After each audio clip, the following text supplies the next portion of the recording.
আমরা আজকে কত অধ্যায় থেকে পড়াটা শিখব? ষোড়শ অধ্যায়ের নাম কি? এখান থেকে আমরা কত নম্বর শ্লোকটা শিখব? 8 নম্বর শ্লোক। 8 নম্বর শ্লোক কে বলেছেন? আমরা শব্দগুলো জেনে নিই। অসত্যম অপ্রতিষ্ঠম তে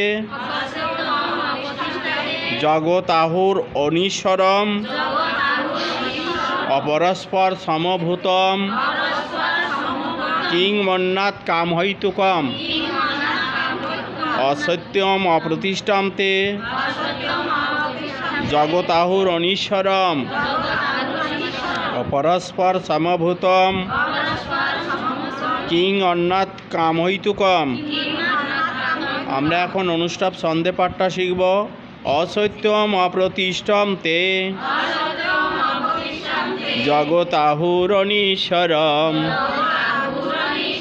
অপরস্পর সমভূতম কিং মন্নাৎ কামহৈতুকম। অসত্যম অপ্রতিষ্ঠম তে জগতাহুর অনিশ্বরম অপরস্পর সমভূতম কিং অন্নাৎ কামহৈতুকম।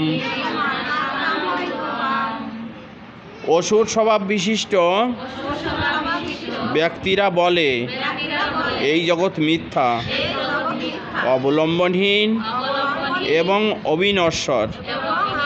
কামবশত স্ত্রী পুরুষের সংযোগেই এই জগৎ উৎপন্ন হয়েছে এবং কাম ছাড়া অন্য কোনো কারণ নেই।